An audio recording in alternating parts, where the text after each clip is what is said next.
da medida provisória N. 871 à Lei N. 1384622019, o que muda no RGPS. Rafael Vasconcelos Porto. Escrevo o presente artigo em decorrência de um certo compromisso com o leitor que me acompanha e também, em alguma medida, como uma documentação histórica. Explico.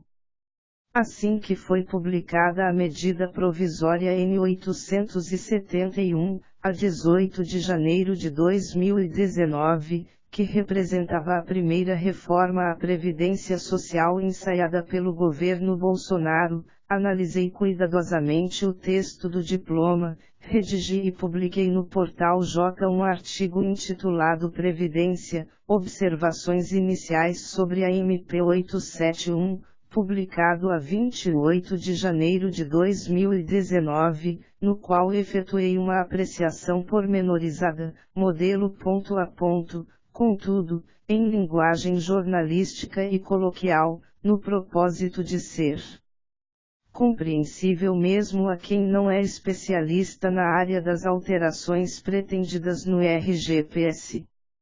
Em vista da avalanche de críticas que se seguiu, em artigos publicados majoritariamente por uma doutrina não totalmente desembaraçada de amarras postas pelo compromisso com um dado tipo de público, diga-se de passagem, o meu artigo acabou por se sobressair no flanco contrário, visto que predominantemente elogioso aos escopos evidenciados pelo diploma.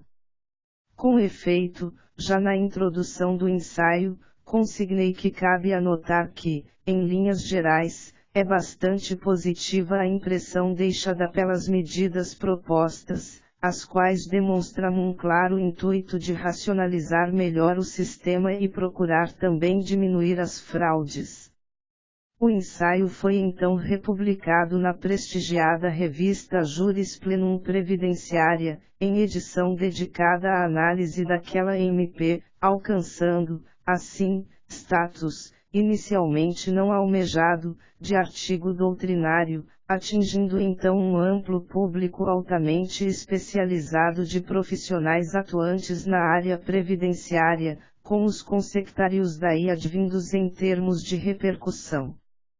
E assim, reverberando, a publicação acabou por chegar ao conhecimento da classe política possivelmente pela posição que acabou assumindo na trincheira de defesa do texto, desde onde surgiu um convite para a redação de um parecer a ser apresentado ao deputado federal Paulo Martins, relator da MP na Câmara dos Deputados, o que fiz, na intenção de contribuir academicamente ao aprimoramento da legislação em vigor.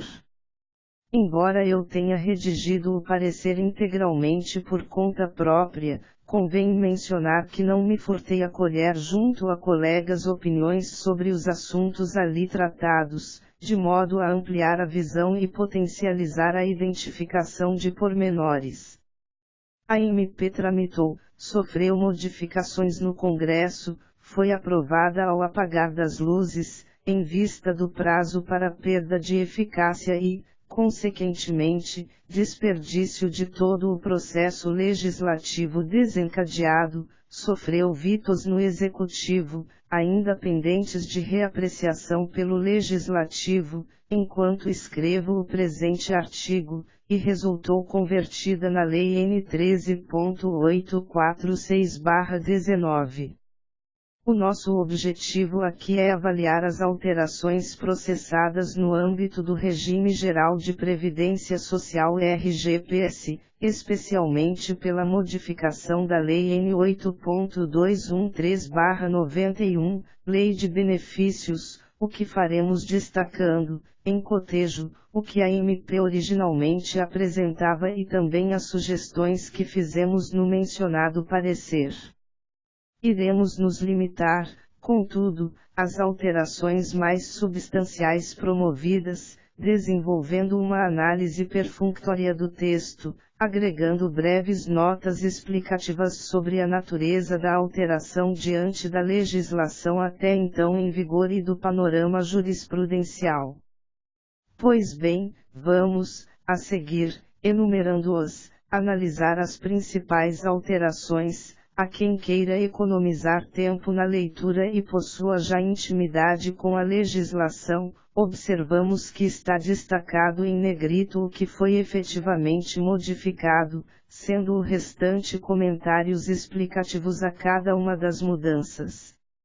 A lei passa a exigir, novos 5 graus do art. 16 da Lei N. 8.213/91, na demonstração da condição de dependente do segurado/instituidor, início de prova material, contemporânea, para a comprovação de união estável e de dependência econômica.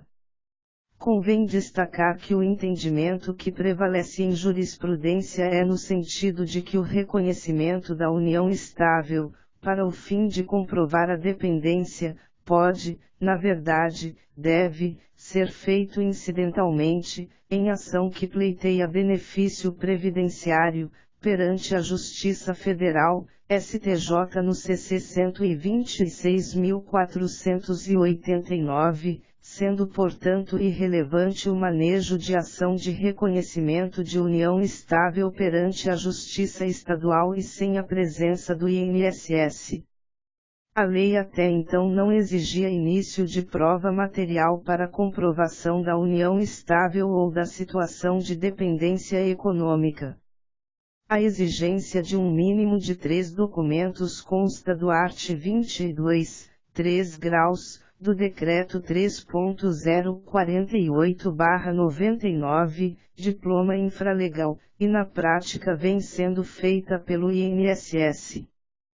Prevalece na jurisprudência, contudo, a posição no sentido de que o regulamento extrapolou os limites da lei, o que está consagrado, por exemplo, na súmula N. 63 da TNU, a comprovação de união estável para efeito de concessão de pensão por morte prescinde de início de prova material.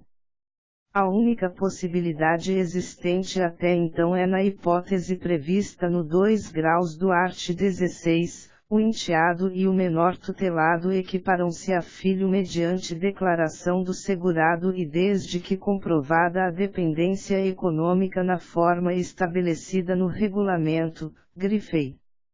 De todo modo, há quem sustente que o regulamento ainda assim não poderia chegar ao ponto de exigir prova material. A MP havia trazido o seguinte texto no novo 5 graus do art. 16 da Lei N. 8.213/91, a prova de união estável e de dependência econômica exigem início de prova material contemporânea dos fatos, não admitida a prova exclusivamente testemunhal, exceto na ocorrência de motivo de força maior e ou caso fortuito, conforme disposto no regulamento. O Congresso foi além. Em primeiro lugar, foi mais detalhista no mencionado 5 graus, as provas de união estável e de dependência econômica exigem início de prova material contemporânea dos fatos, produzido em período não superior a 24 meses anterior à data do óbito ou do recolhimento à prisão do segurado, não admitida a prova exclusivamente testemunhal, exceto na ocorrência de motivo de força maior ou caso fortuito, conforme disposto no regulamento. É certo que a exigência de que a prova fosse contemporânea aos fatos já deveria permitir o entendimento de que deveria ser imediatamente anterior ao óbito, mas com a jurisprudência previdenciária que temos faz bem o legislador em se precaver, delimitando o espaço temporal. Ademais, foram incluídos mais 2, 6º e 7º. Este último diz que será excluído definitivamente da condição de dependente quem tiver sido condenado criminalmente por sentença com trânsito em julgado, como autor, coautor ou partícipe de homicídio doloso, ou de tentativa desse crime, cometido contra a pessoa do segurado, ressalvados os absolutamente incapazes e os inimputáveis. Até então, tínhamos como disposição semelhante apenas o 1 graus do art. 74, perde o direito à pensão por morte, após o trânsito em julgado, o condenado pela prática de crime de que tenha dolosamente resultado a morte do segurado. Ou seja, restrito à pensão por morte, até mesmo porque englobava apenas o homicídio consumado, e menos amplo nas hipóteses.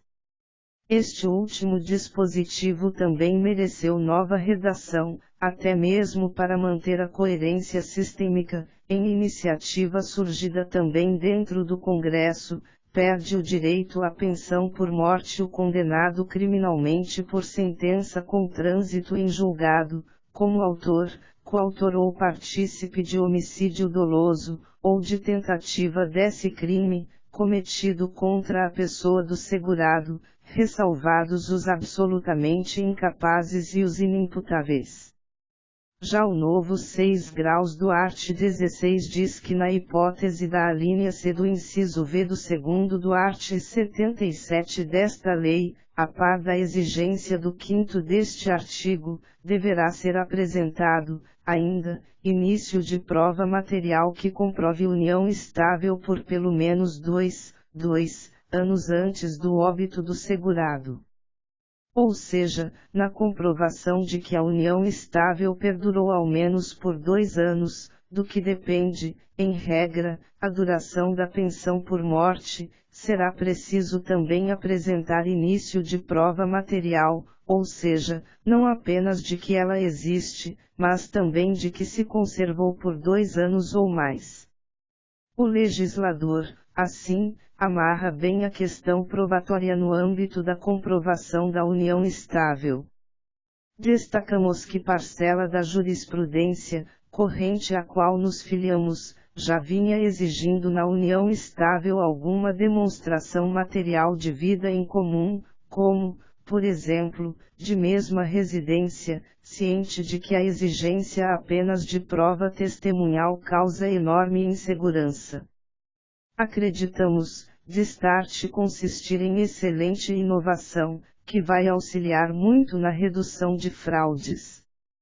A lei passa a vedar a inscrição post-mortem do segurado facultativo ou contribuinte individual, novo 7 graus do art. 17 da Lei N. 8.213/91.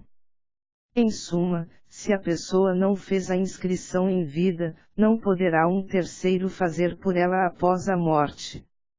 Isto encampa de certo modo a ratio consubstanciada na súmula N52 da TNU, a qual transcrevemos, para fins de concessão de pensão por morte, é incabível a regularização do recolhimento de contribuições de segurado contribuinte individual posteriormente a seu óbito, exceto quando as contribuições devam ser arrecadadas por empresa tomadora de serviços. Acreditamos, inclusive, que a ressalva que consta na parte final da súmula seguirá prevalecendo, mesmo diante do novo texto legal. A alteração é positiva, mas cremos que não deveria se limitar ao termo inscrição, aplicando-se indistintamente a qualquer outra relação, filiação, contribuição, ainda que se possa mesmo extrair daí um princípio. A alteração encampa o entendimento prevalecente em jurisprudência, procurando, assim, sepultar as divergências remanescentes. Carência de 24 contribuições mensais para a concessão de auxílio-reclusão, novo inciso 4º do art. 25 da Lei N. 8.213/91. Até então, não se exigia carência para a concessão desse benefício. A carência é, em síntese, um método atuarial que visa conferir proteção à rigidez do sistema. No caso, trata-se de uma opção político-contábil. Persiste o resgate da carência, ou carência de reingresso, com o recolhimento da metade das contribuições originariamente necessárias. Tal ponto vem sendo alvo de constantes mudanças na história recente, era de 1/3, foi extinta, passou a ser 1/2, a MP tentou novamente extinguir e o Parlamento novamente rejeitou. No fim das contas, houve modificação apenas para incluir o auxílio reclusão no rol de benefícios que permitem o resgate da carência, necessário em vista de que antes não se exigia carência para tal benefício.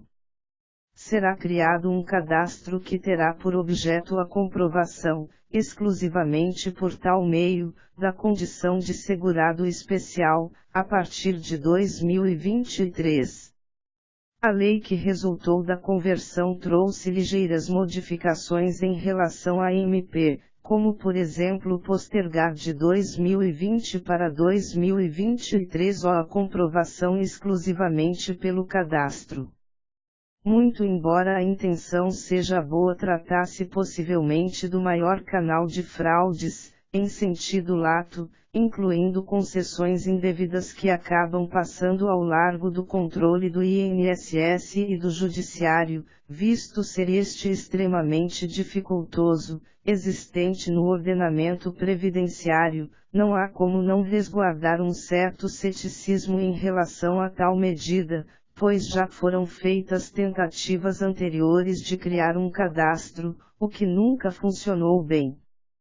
Acreditamos que o melhor caminho seria criar a obrigação de uma contribuição anual módica, adicional, para além da que já existe sobre a comercialização da produção.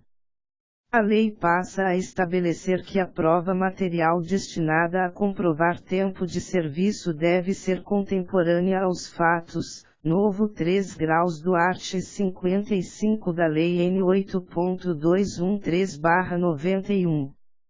Embora isto aparente ser algo já implícito no texto atual, e, ademais, ser uma decorrência lógica da previsão, já que não faz sentido que um indício físico possa se destinar à comprovação de uma situação remota anterior à sua confecção, é certo que parcela da jurisprudência, inclusive a predominante no STJ, vinha admitindo o efeito regressivo da prova material. Neste sentido, a súmula N. 577 do STJ, é possível reconhecer o tempo de serviço rural anterior ao documento mais antigo apresentado, desde que amparado em convincente prova testemunhal colhida sob o contraditório. Em sentido contrário, a súmula N. 34 da TNU, para fins de comprovação do tempo de labor rural, o início de prova material deve ser contemporâneo à época dos fatos a provar.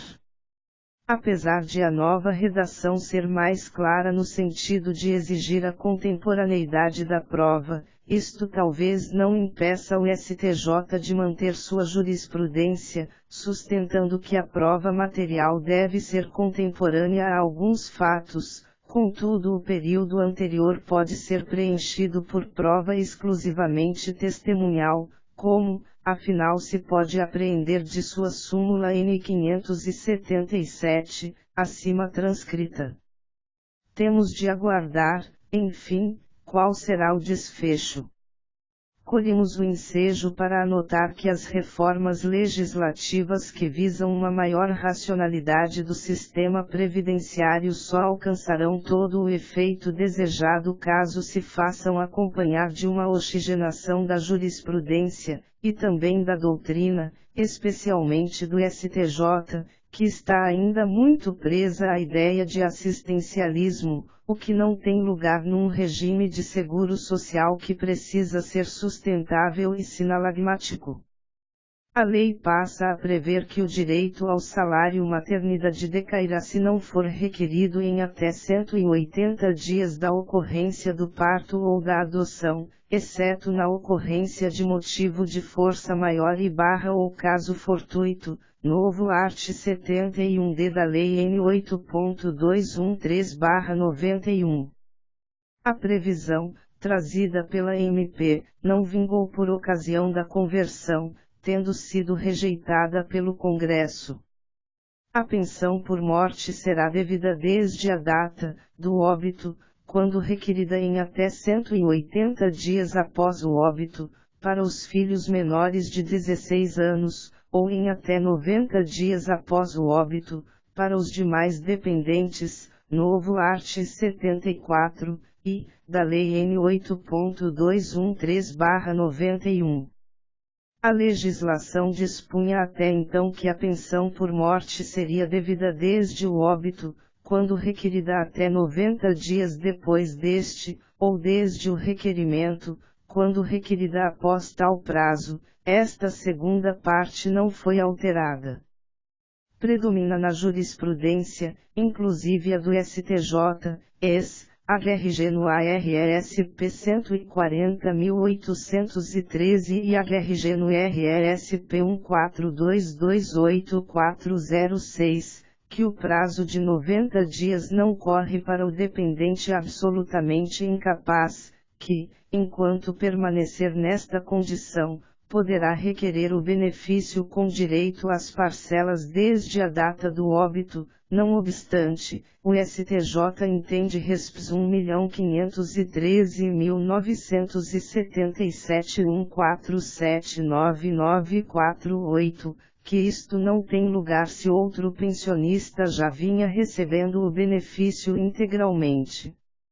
A nova redação vem dizer então que o filho menor de 16 anos deverá requerer em até 180 dias, mantido o prazo de 90 dias nos demais casos, do óbito para ter direito às parcelas desde o óbito. É interessante mencionar que não consigna outras hipóteses de incapacidade, tampouco inclui o irmão menor de 16 anos, hipótese que também consta no rol de dependentes, embora, por ser de terceira classe, muito menos comum na prática. Neste último caso, parece tratar-se de um lapso do legislador, o que não deixamos de alertar em nosso parecer. A lei passa a estabelecer novos 3 graus a 6 graus do art. 74 da Lei N. 8.213/91, que quando for ajuizada a ação por pretendente à pensão por morte que já vem sendo paga a outrem, poderá o requerente pleitear seja retida a sua cota à parte, assim como o INSS poderá fazer o mesmo de ofício.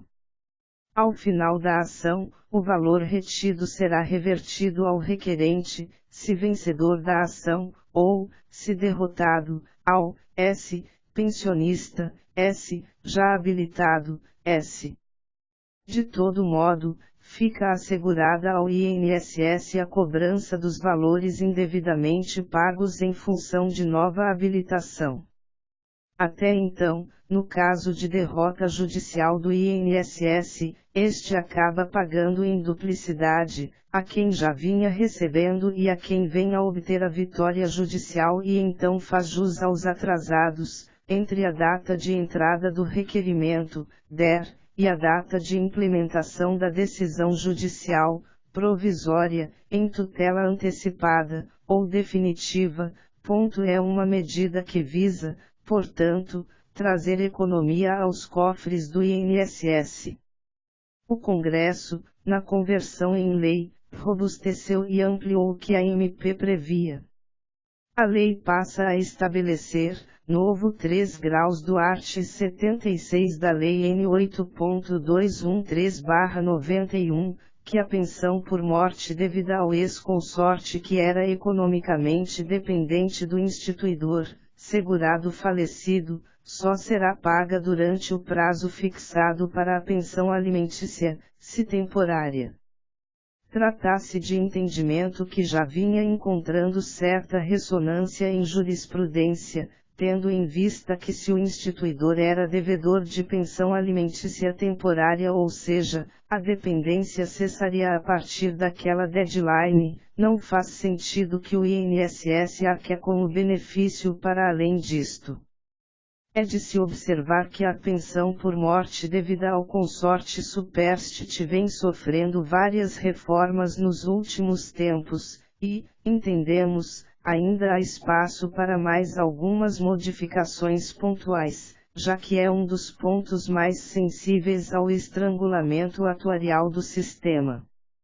Sobre o auxílio-reclusão, além da carência, já acima examinada, a lei passa a estabelecer, novo art. 80, caput e respectivos, da Lei N. 8.213/91, o seguinte, reforça que o patamar da baixa renda, requisito subjetivo para a concessão, é aquele estabelecido no art. 13 da Emenda Constitucional número 20/98. É curioso que uma lei precise reforçar o que consta em texto de hierarquia constitucional, mas o certo é que a jurisprudência do STJ vinha ignorando solenemente a disposição, inclusive, a nosso sentir, infringindo o disposto na súmula vinculante N10 do STF, já que passava ao largo da questão constitucional, que todavia é fulcral, e concedendo benefício para quem ultrapassasse o patamar só um pouquinho, estabelece que a renda a ser considerada para tal enquadramento deve observar a média dos últimos 12 salários de contribuição. Trata-se de método que vinhamos já defendendo doutrinariamente e aplicando por analogia no exercício da jurisdição. Embora fosse um posicionamento ainda isolado na jurisprudência, limita a concessão aos dependentes do segurado/instituidor recluso em regime fechado, antes, era extensível ao semiaberto, sendo que a exclusão nos parece temerária, já que ao detento em regime semiaberto residem limitações relevantes para o acesso ao mercado de trabalho, pelo que o risco, que atinge seus dependentes, não pode ser tido como cessado nesse caso. Ademais, em relação ao segurado recluso, se estiver em gozo de auxílio-doença na data do recolhimento à prisão terá o benefício suspenso pelo prazo de 60 dias, após o qual o benefício será cessado, novos 2 graus a 8º do art. 59 da Lei N. 8.213/91. A lei passa a estabelecer ser vedada a desaverbação de tempo em regime próprio de previdência social quando o tempo averbado tenha gerado a concessão de vantagens remuneratórias ao servidor público em atividade, novo art. 96, 8ª, da Lei N. 8.213/91. Há ainda outras modificações quanto ao tema da contagem recíproca de tempo de serviço entre regimes, que não examinaremos aqui por serem de menor relevância. A alteração poderia ter ido além, para coibir expressamente a desaposentação entre regimes, que consiste no procedimento em que o aposentado pelo RGPS renuncia ao benefício que percebe para então solicitar a expedição de certidão de tempo de contribuição, CTC, que engloba todo o período de contribuição utilizado para a concessão daquele benefício, o qual em certos casos recebeu ao longo de muitos anos, a ser utilizada em regime próprio para possibilitar a concessão, ou majorar a renda, da aposentadoria a ser neste obtida. Trata-se de hipótese que se afigura até mais drástica do que a desaposentação comum, pois fere, ademais, o preceito constitucional que exige a compensação financeira entre os regimes, razão pela qual a hipótese é bastante criticada pela doutrina. O STJ, todavia, a vinha admitindo tranquilamente, ao menos até a decisão do STF que rejeitou a desaposentação comum. A lei corrige a ambígua redação do caput do art. 103 da Lei N. 8.213/91, ampliando as hipóteses de decadência. A redação anterior, é de 10 anos o prazo de decadência de todo e qualquer direito ou ação do segurado ou beneficiário para a revisão do ato de concessão de benefício, a contar do dia 1º do mês seguinte ao do recebimento da primeira prestação ou, quando for o caso, do dia em que tomar conhecimento da decisão indeferitória definitiva no âmbito administrativo, gerou inicialmente a aprovação da súmula N64 da TNU, o direito à revisão do ato de indeferimento de benefício previdenciário ou assistencial sujeita-se ao prazo decadencial de 10 anos, e depois o seu cancelamento e sequencial aprovação da súmula N81, não incide o prazo decadencial previsto no art. 103, caput, da Lei N. 8.213/91, nos casos de indeferimento e cessação de benefícios, em sentido oposto no ponto. Fica claro agora que o prazo de decadência do direito ou da ação do segurado ou beneficiário para a revisão do ato de concessão, indeferimento, cancelamento ou cessação de benefício, do ato de deferimento, indeferimento ou não concessão de revisão de benefício é de 10 anos, contado, e, do dia 1º do mês subsequente ao do recebimento da primeira prestação ou da data em que a prestação deveria ter sido paga com o valor revisto, ou segunda, do dia em que o segurado tomar conhecimento da decisão de indeferimento, cancelamento ou cessação do seu pedido de benefício ou da decisão de deferimento ou indeferimento de revisão de benefício, no âmbito administrativo. Grifamos, inevitavelmente a nova redação estabelecerá divergência em torno do seguinte ponto: a decadência incidente sobre a revisão do ato de indeferimento impede qualquer concessão futura de benefício com base no mesmo PBC ou haverá apenas nova DIB/DER, ou seja, está vedada uma reapreciação do direito com base nos mesmos fatos ou isto é possível, porém sem retroação dos efeitos financeiros. Passa a ficar claro na lei, no bojo de entendimento até aqui predominante no STJ, o tema, contudo, foi pautado para ser novamente apreciado, mas a alteração legislativa poderá ter repercussão no entendimento, ao menos ex-nunc, que a dívida decorrente inclusive de pagamento de benefício resultante de decisão judicial que veio a ser posteriormente revogada será inscrita em dívida ativa e cobrada. Ademais, os valores devidos poderão ser descontados de benefício previdenciário ou assistencial ativo que esteja sendo pago ao devedor, novo art. 115, segunda e 3 graus, da Lei N. 8.213/91.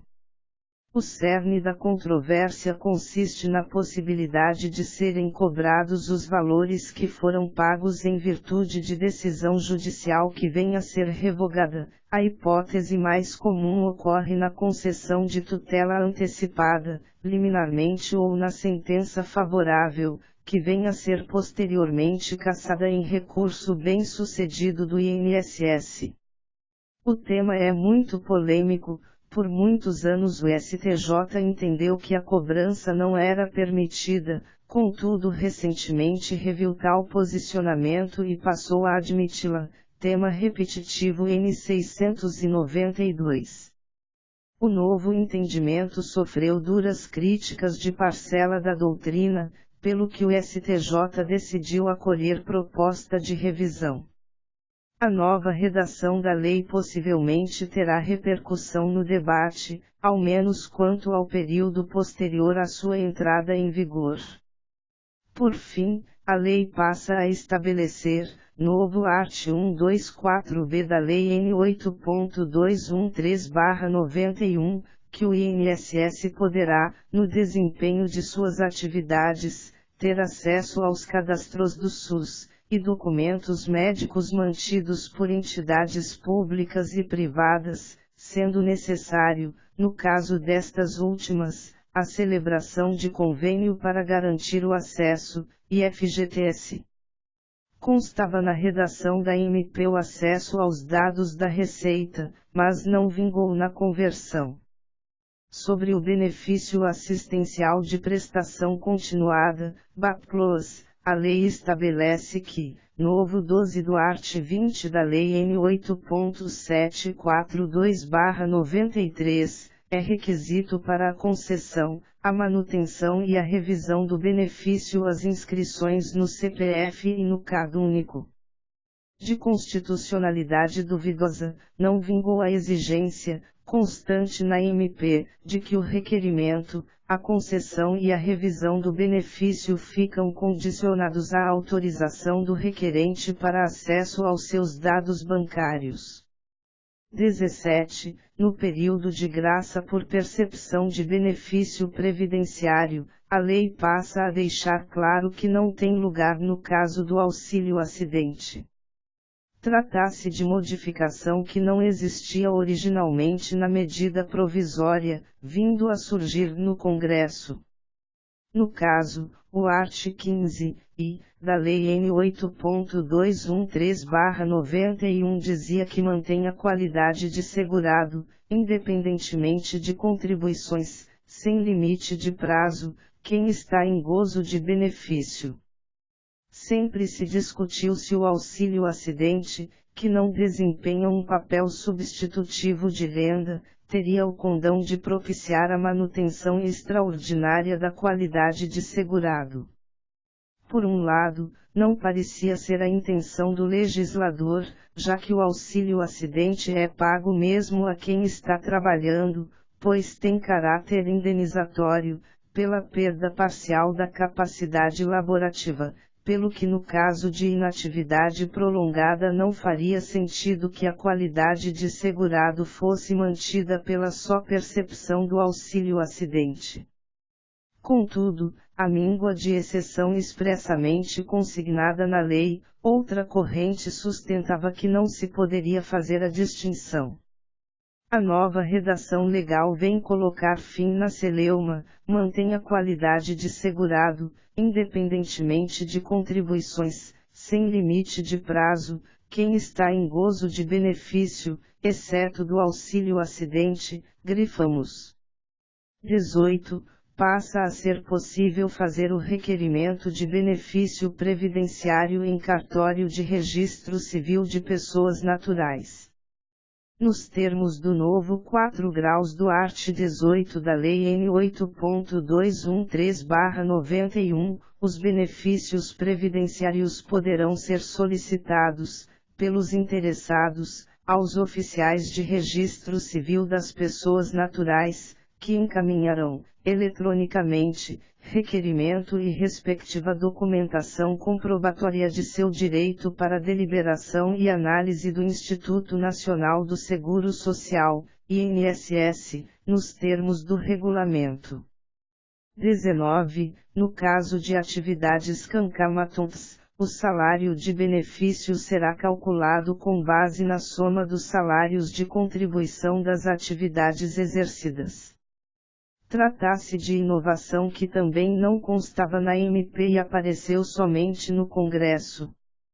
O art. 32 da Lei N. 8.213/91, que trazia múltiplas e complicadas regras para cálculo do salário de benefício no caso de atividades cancamatontas, foi modificado, passando a trazer regra única e simples. O salário de benefício do segurado que contribuir em razão de atividades cancamatontas será calculado com base na soma dos salários de contribuição das atividades exercidas na data do requerimento ou do óbito, ou no período básico de cálculo, observado o disposto no art. 29 desta lei.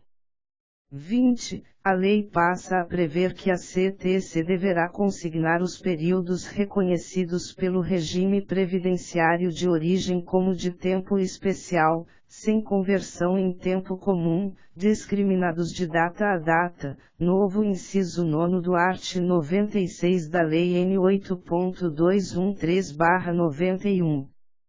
Trata-se de novidade que também emergiu apenas no Congresso, não constando na redação original da MP. Em suma, parece estar a admitir implicitamente a averbação de tempo especial na contagem recíproca, tema que é ainda controverso em jurisprudência. São estas, portanto, as inovações mais significativas trazidas pela Lei N. 13.846/19, resultado da conversão da MPN 871, ao RGPS, foram efetuadas diga-se de passagem, ligeiras modificações similares, dentro do que era equivalente, no regime próprio do servidor público civil federal, por meio de alteração da Lei N. 8.112/90, as quais não foram examinadas aqui por fugirem ao escopo da proposta aqui desenvolvida.